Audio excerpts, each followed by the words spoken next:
Assalamualaikum warahmatullahi wabarakatuh. Nama saya Rizky Dermawan Azhar pada mata kuliah Simulasi Sistem Industri. Dalam kesempatan ini, saya akan sedikit menerangkan model Activity Cycle Diagram. Isi pembahasan. Yang pertama ada Activity Cycle Diagram, yang kedua ada identifikasi aktivitas, yang ketiga ada simbol yang digunakan, dan yang keempat ada contoh simulasi sistem, contoh simulasi antrian. Activity Cycle Diagram. Activity Cycle Diagram adalah salah satu cara yang dipakai untuk memodelkan interaksi dari suatu entity pada sistem dengan struktur antrian yang cukup besar dan dominan. Activity Cycle Diagram dilengkapi dengan gambar-gambar yang mampu mendeskripsikan interaksi-interaksi antara entity dan mampu menggambarkan dengan grafik kondisi sistem dari tiap entity. Selain itu, Activity Cycle Diagram mampu menunjukkan logis atau cara kerja dari suatu sistem.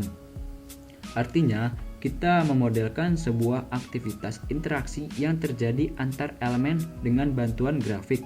Dengan membuat grafik, tentunya ada aturan-aturan yang harus disesuaikan. Ada identifikasi aktivitas. Yang pertama, entitas permanen, yaitu yang telah berada di dalam sistem dan tetap tinggal di dalam sistem. Contohnya petugas. Yang kedua ada entitas sementara, yaitu yang ditambahkan ke dalam sistem atau meninggalkan sistem, contohnya pelanggan. Yang ketiga ada aktivitas pasif, yaitu yang melibatkan hanya satu entitas dengan durasi tergantung aktivitas berikutnya, contohnya petugas nganggur dan customer kiwi. Yang keempat ada aktivitas aktif, yaitu yang melibatkan beberapa entitas dengan durasi tergantung pada seberapa lama aktivitas tersebut dilakukan. Contohnya pelayanan. Nah, di sini ada aktivitas berikut ini dinamakan create customer. Yang saya berikan warna kuning ini adalah customer dan yang saya berikan warna ungu adalah petugas. Create customer yaitu customer masuk ke dalam sistem dan akan melakukan suatu aktivitas. Aktivitas berikut ini dinamakan customer kiwi.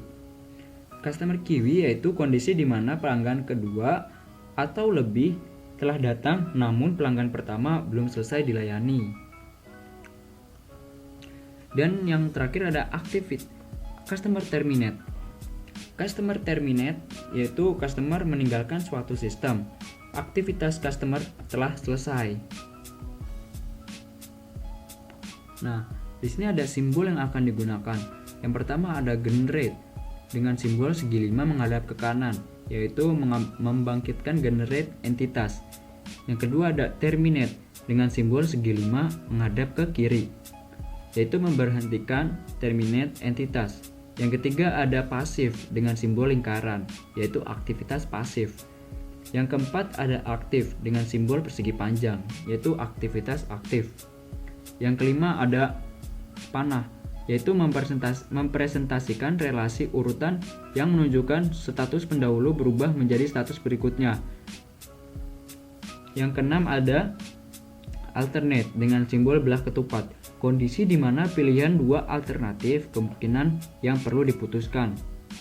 Yang ketujuh ada assembly, aktivitas aktif yang melibatkan dua entitas atau lebih dan bertransformasi menjadi satu. Yang terakhir ada spread, aktivitas aktif yang mentransformasikan satu entitas menjadi dua atau lebih. Sini ada contoh sistem antrian pengambilan obat. Nah, pelanggan pertama itu ada pada pukul 15.00, maka di sini ada customer create dan customer itu langsung dilayani karena tidak ada customer sebelumnya. Maka customer akan dilayani pada menit yang sama dan selesai pada pukul 15.05. Maka di sini pelanggan nomor 1 mengalami terminate customer dan akan meninggalkan suatu sistem. Maka petugas di sini adalah server idle, petugasnya nganggur. Pada pukul 15.07, pelanggan kedua datang dan langsung dilayani karena pelanggan nomor 1 sudah selesai.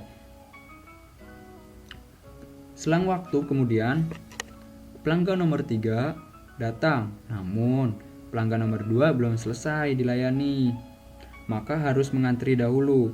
Kemudian pelanggan nomor 4 datang dan harus mengantri. Di sini terjadi customer kiwi sebanyak 2 orang.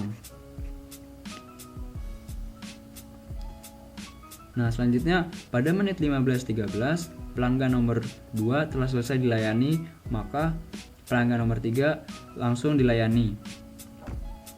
Di sini customer kiwinya tinggal 1 orang. Nah, pada jam 15.14 pelanggan nomor 5 datang. Nah, di sini terjadi customer kiwi sebanyak 2 orang. Namun pada jam 15.19 pelanggan nomor 3 telah selesai dilayani. Pelanggan nomor 4 akan langsung mulai dilayani. Nah, pada menit 15.28 pelanggan nomor 5 telah selesai dilayani. Maka untuk sekarang kita akan mencari rata-rata lamanya waktu antrian dan rata-rata lamanya pelayanan. Untuk di sini pelanggan nomor 1 dan 2 tidak mengalami antrian. Maka langsung ke pelanggan 3 sampai 5. Untuk pelanggan nomor 3 waktu kedatangan 15.08 dan pelayanannya itu dimulai 15.13. Maka dia menunggu selama 5 menit. Dan pelanggan nomor 4 datang pada pukul 15.09 dan mulai dilayani pada pukul 15.19. Maka 10 menit. Dan pelanggan nomor 5 datang pada pukul 15.14 dan selesai dilayani pada pukul 15.24. Menunggu selama 10 menit. Dan rata-rata menunggunya yaitu 5 menit. Cara menghitungnya itu ditambahkan 10 tambah 10 tambah 5, habis itu dibagi dengan banyaknya pelanggan ada berapa, yaitu 25 dibagi 5, yaitu 5 menit. Nah, untuk menghitung rata-rata lamanya pelayanan dimulai dari pelanggan nomor 1. Pelanggan nomor 1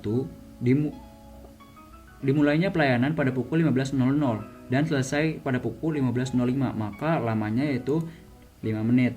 Pelanggan nomor 2 mulainya itu 15.07 dan akan selesai pada pukul 15.13, maka 6 menit. Dan pelanggan nomor 3 6 menit, dan pelanggan nomor 4 5 menit, dan pelanggan nomor 5 yaitu 4 menit.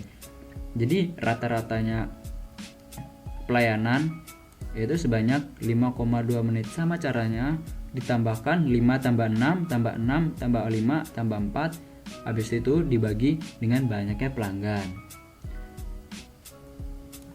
Baik, itu saja, kurang lebihnya mohon maaf. Jika ada yang ingin ditanyakan, silahkan di kolom komentar. Wassalamualaikum warahmatullahi wabarakatuh.